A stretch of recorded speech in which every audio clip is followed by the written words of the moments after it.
खुद के लिए नहीं जीती। एक माँ, एक स्त्री, एक बहन, एक बेटी, एक नारी, एक बहू, एक सास, जितनी बैठी हैं यहाँ पर मेरी जीजियाँ, जो स्त्रियाँ यहाँ पर बैठी हैं, जो नारियाँ यहाँ बैठी हैं, जो माताएं कथा श्रवण कर रही हैं, इन सब का जीवन देखिए। ये अपने लिए नहीं जीती। अगर व्रत भी करती है तो पति की लंबी उम्र के लिए, बच्चों की उन्नति के लिए करती है। अपना घर छोड़कर, अपने बाबुल का, अपने पिता का घर छोड़कर ससुराल में चली जाती है, और ससुराल में भी आधा इधर आधा उधर सोचती है मेरा ये भी घर है, मेरा वो भी घर है। परंतु मायके में रहती है तो लोग कहते हैं तू पराई है, और ससुराल में पहुंच जाती है तो लोग कह देते हैं पराई घर से आई। काय का छे?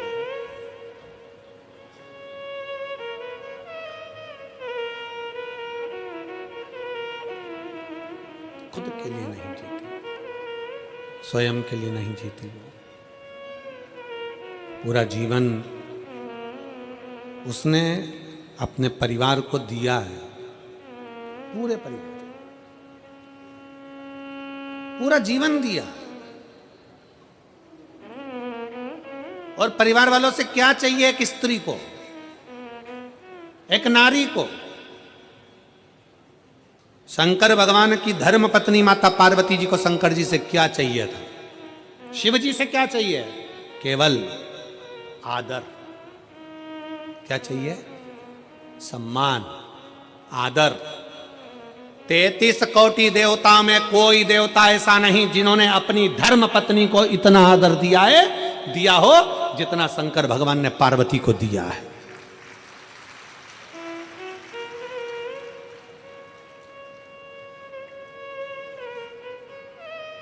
कौन से देवता जिनकी पत्नी चली गई और वो रोए हों? कौन से देवता जिनकी पत्नी चली गई और तांडव मचा दिया हो? कौन से देवता जिनकी पत्नी चली गई और कंधे पर डालकर अपनी पत्नी के शव को भी तांडव मचा कर रख दिया हो? कितना प्रेम करते थे शंकर सती से कि कंधे पर शव डालकर उत नहीं होने दिया। शक्ति पीठ के रूप में आज भी भारत में विद्यमान कर रख दिया। क्या चाहिए स्त्री को? स्त्री तुम्हारे लिए जीती है, काम तुम्हारे लिए करती है, पूरा घर तुम्हारे लिए संभालती है, बच्चों को बड़ा तुम्हारे लिए करती है, परिवार को संजोकर चलती है। एक नारी को चाहिए क्या? केवल एक पुरुष के द्वारा, चाहे पति हो, पिता हो, जेठ हो, देवर हो, बेटा हो, चाहे घर का नाती पंती हो, चाहे जमाई हो, चाहे दामाद हो, एक स्त्री को केवल सम्मान चाहिए, आदर चाहिए, आदर की वाणी चाहिए, सम्मान के शब्द चाहिए, उसे और कुछ नहीं चाहिए। सम्मान।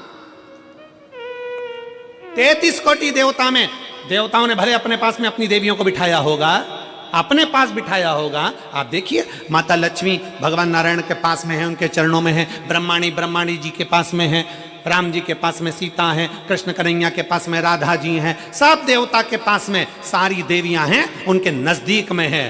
केवल एक शंकर भगवान है जो अपनी पत्नी को अपने पास में नहीं, अपने से ऊंचे बिठाते हैं। इसलिए शंकर के मंदिर में पार्वती का स्थान ऊंचा होता है।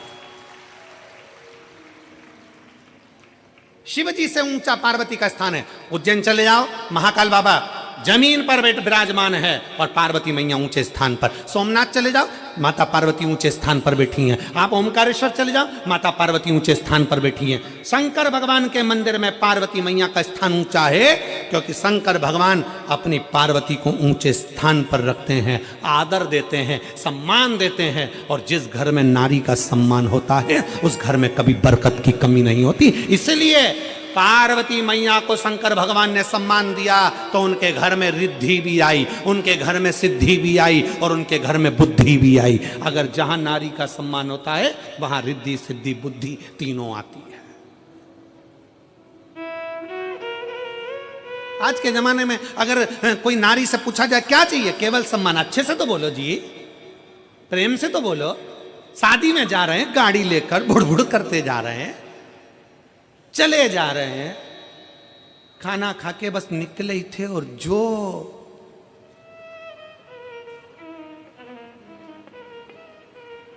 जो माचिस लगी और किस बात के लिए? थोड़ी सी कोई बात होगी उसके पीछे चिढ़कर जवाब दे दिया। चिढ़कर। किसने? पति ने गुस्से में आकर चिढ़कर। अरे शादी में जा रहे हो अच्छे से व्यवहार कर कर जाओ, नहीं जाना है तो बिल्कुल मत जाओ, कहीं घूमने जा रहे हो तो अच्छे व्यवहार से जाओ। मालूम पड़े पति ऐसा चल रहा, पत्नी उधर चल रही, बेटा उधर चल रहा, तो क्यों आए घूमने, क्यों गए शादी में?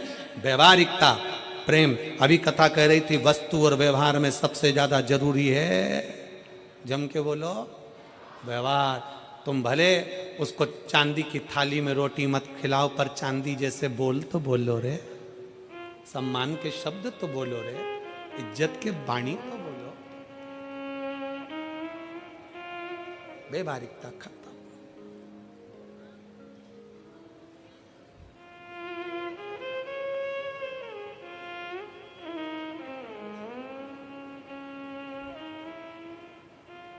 कल हमसे कोई पूछ रहा था, गुरुजी वो शादी में ठंड का मौसम चल रहा है, दिल्ली में इतनी ठंड पड़ रही है, उत्तराखंड में भयंकर ठंड है, उत्तर प्रदेश में ठंड है, मध्य प्रदेश में ठंड है। शादी में लोग जा रहे हैं, पुरुष लोग तो कोट पहन लेते हैं, टाई पहन लेते हैं, नीचे जूता मोजा पहन लेते हैं। माताएं एकदम ऐसे वस्त्र पहनती, इनको ठंड नहीं लगती,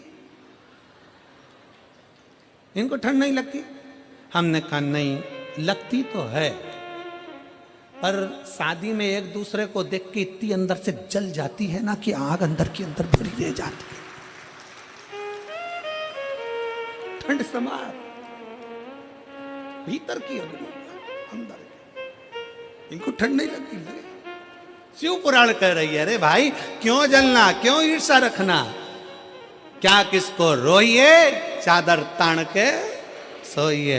आग लगे बस्ती में, अपन रहो मस्ती में। जो जितना आप शब्द बोले उतनी खजूर वाली चोटी बनाओ डिजाइन की, और जोरदार बना बनू के। कोई तुमसे कहे पानी डालने जाती है, शंकर जी को जल चढ़ाने जाती है, ऐसा करती है वैसा करती है, जितना जितना बोले उतना उतना उसके सामने पानी का लोटा हाथ में लेके बड़ी डिजाइन में जा, बड़े प्रेम से।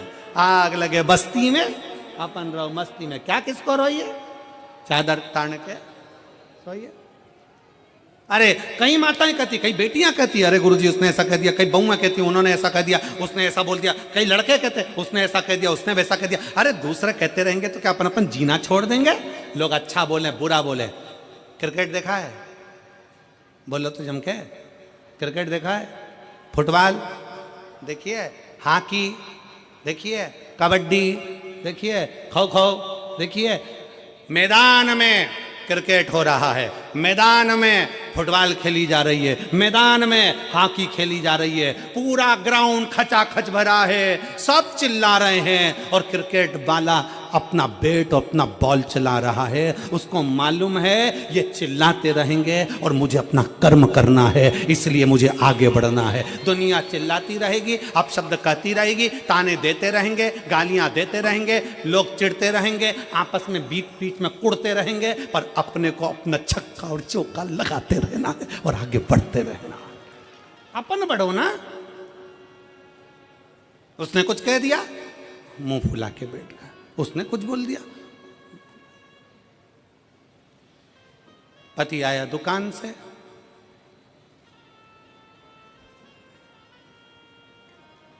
हुआ क्या, माँ उधर मुंह फुला के बैठी, पत्नी उधर मुंह फुला के बैठी। पति समझ गया, रसोई घर में गया, मक्का की रोटी निकाली, सरसों का साग निकाला, खा गया, चुपचाप जाके सो गया। पत्नी ने कहा तुमसे इतना नहीं पूछते बना कि मैं क्यों गुस्सा हूं? पति बोला मैं मम्मी का चेहरा और तेरा चेहरा देखकर समझ गया था तुम दोनों की आपस में कुछ हुई होगी। आग लगे बस्ती में, सियोर वाला कहता है रहो अपनी बस्ती में, खाओ पियो आनंद, मिठा रही है, प्रेमवश, स्नेहवश। पार्वती मैया जानती थी कि शंकर भगवान बिगर विष पिए रह नहीं सकते, विष पिएंगे क्योंकि वो भव है। दूसरे का दुख उनका अपना दुख है, दूसरे की तकलीफ उनकी अपनी तकलीफ है, दूसरे का कष्ट उनका अपना कष्ट है, वो रहेंगे। बाबा की आरती हमारा विश्वास दृढ़ हो। शिव शिव है, और फिर निवेदन करूंगा मेरठ वालों, क्या पता कौन सा पुण्य आप लोगों का होगा जो यीशु महापुराण की कथा मेरठ में आई है। कौन सा पुण्य?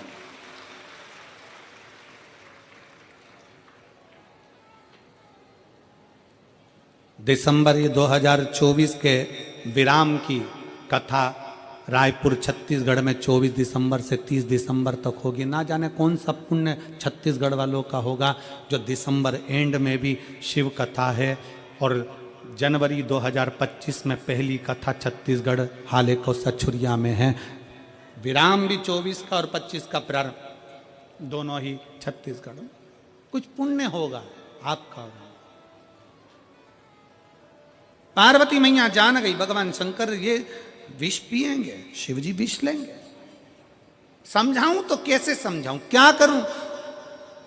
सामने विष का कटोरा आया और माता पार्वती जी की आंखों में, क्योंकि धर्म पत्नी है, कई बार धर्म पत्नी ऐसी होती है कि नहीं बोल पाती, कई बार धर्म पत्नी बोल ही नहीं पाती। वो देख रही है सामने गलत हो रहा है पर बोल नहीं सकती, कई बार ऐसी दशा होती है, नहीं बोल पाती।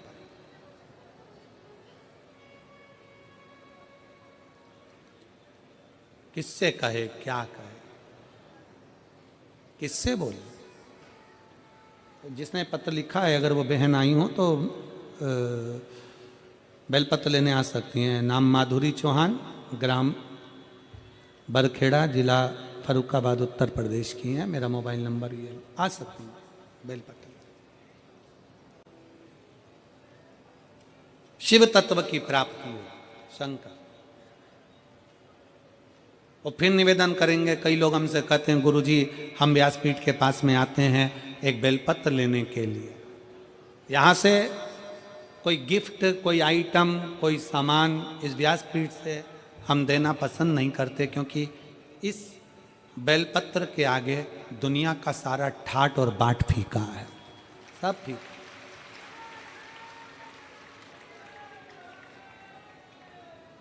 ये वो बेलपत्र होती है 6 दिन जो कथा के माध्यम से बेलपत्र दी जाती है व्यासपीठ की, वो शरीर रोग मुक्ति की होती है, 7वें दिन की बरकत की।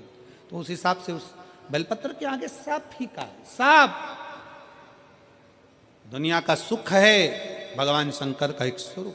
मेरे शंकर मानेंगे नहीं, वो पिएंगे। मैं समझा कैसे सकती हूँ?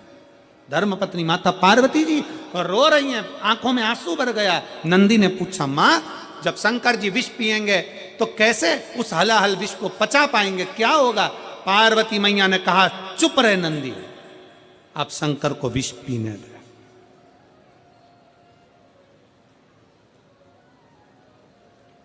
अब पीने दे। और तेरे भक्त जनों पर माता भीड़ पड़ी है भारी, दानव दल पर टूट पड़ो मां करके सिंह सवारी, सो सिंहों से तू बलशाली, अष्ट भुजाओं वाली, दुखियों के दुख वारती, हो मैया हम सब उतारे तेरी आरती। माँ बेटे का है इस जग में बड़ा ही निर्मल नाता, माँ बेटे का है इस जग में बड़ा ही निर्मल नाता। सुने परना पूत कपूत सुने परना, माता सुनी गो माता सब पे करुणा दर्शाने वाली, बिगड़ी बनाने वाली, दुनिया के झगड़े निवारती, हो मैया हम सब उतारे तेरी आरती। माँ कही, अब शंकर को विष पीने दो, शिव को विष पान करने दो, करने दो। विष पीना है, पिए, शिव को विष का पान करने दो, पीने दो। शंकर विष पिए, पीने दो। विष का पान करने दो उनको। तो क्या शंकर रहेंगे? नंदी के शब्द हैं। पार्वती जी कहती हैं, नंदी तो चिंता मत कर। एक स्त्री, एक नारी, भारत की भूमि की नारी एक ऐसी नारी होती है जो काल से भी पति को छुड़ाकर लेकर आ जाती है। वो स्त्री भारत भूमि की होती है। एक प्रसंग आता है, एक संत विदेश घूमने गए और विदेश में एक संत जब घूमने गए तो एक स्त्री एक कब्र के पास में बैठकर ऐसे पंखा कर रही थी। कब्र के पास बैठकर पंखा कर रही थी। तो संत ने पूछ लिया कि तुम ये क्या कर रही हो? तो किसी ने कहा कि पति मर गया, हवा कर रही है। पति मर गया। भारत के संत को लगा कि हमारे यहाँ की नारी से बड़ी नारी है विदेश की नारी, जो पति मर गया कब्र के अंदर सो रहा है तो भी पंखा कर रही है। इससे बड़ी सातित्ववान कौन होगी? तो संत ने पूछा, तुम ये पंखा क्यों कर रही हो? तो वो स्त्री बोली, हमारे देश का नियम है जब तक पति की कब्र सूख नहीं जाती तब तक हम दूसरी शादी नहीं कर सकते, इसलिए सुखा रही,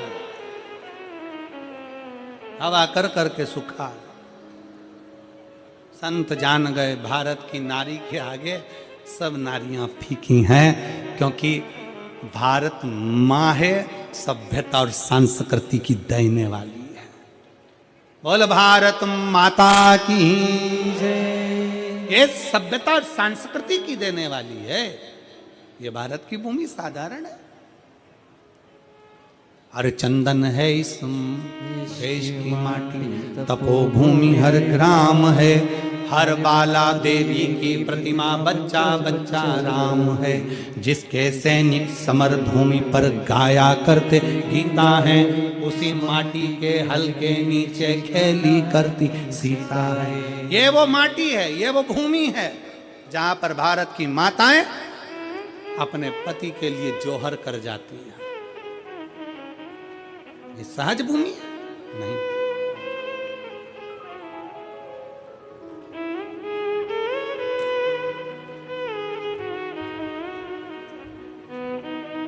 नंदी पूछ रहे माता पार्वती जी से, आप कुछ करोगी नहीं?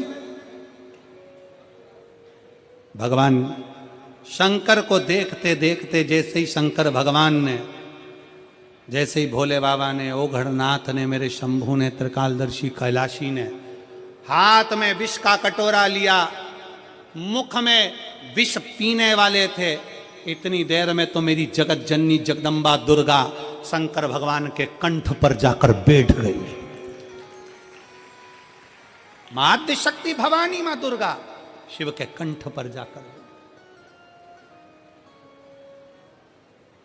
शंकर के कंठ पर जाकर जब बैठी, शिव के कंठ पर जब मां भवानी विराजमान हो गई, विष हलाहल बाबा देवाधिदेव महादेव पीने लगे, हलाहल विष।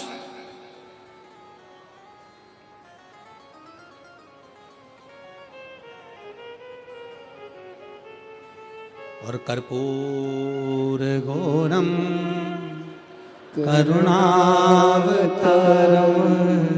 संसार सारम भुजगेन्द्रहारम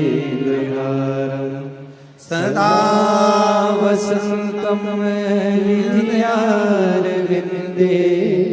भवम भवानी सहितं नमामि। भगवान शंकर के कंठ पर मां भवानी, मां जगत जननी दुर्गा विराजमान हो गई। विष अंदर उतरता, विष अंदर जाता, पर मां जगत जननी कंठ पर बैठकर आदि शक्ति मां दुर्गा ने हाथ में झेल लिया, देवी ने भीतर झेल लिया। दुनिया के लोग कहे भगवान शंकर का कंठ नीला हो गया क्योंकि विष पिया, नहीं, मां काली, मां भद्रकाली, मां काल का मां दुर्गा जब कंठ में जाकर बैठ गई और हलाहल विष को हाथ में जब झेला है, तो भगवान शंकर के कंठ में मां अंबा विराजमान होती है, तो कंठ भी नीला नजर आता है। वो नीलकंठधारी कहला जाता है। नीलकंठ।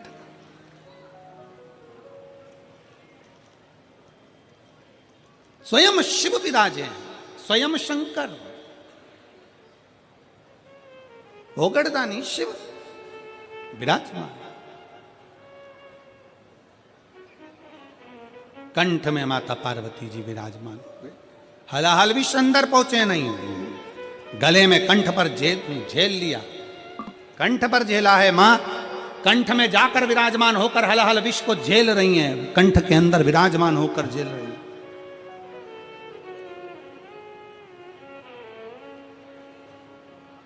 समय आया, भगवान शंकर की देवताओं ने स्तुति करी, बहुत बहुत भाव से कहा कि नमामि शमीशान निर्वाणरूपं विभुं व्यापकं ब्रह्मवेदस्वरूपम्। माता पार्वती को देखकर कंठ पर मां विराजमान है, शंकर जी का बड़ा सुंदर स्वरूप है। और उसे देखकर मां सारे देवता मिलकर स्तुति करने लगे, गजब है प्रभु, भगवान देवता अमृत का पान कर रहे हैं और देवाधिदेव महादेव विष पीकर भी महादेव बन जाते हैं। जो अमृत पिए वो देव और जो विष पिए वो महादेव। विष पीने वाला देवाधिदेव महादेव। आगे वर्णन आया, माता पार्वती मैया स्नान करने के लिए गई और शरीर पर जो उपटन लगा था उस उपटन से एक पुतले का निर्माण किया।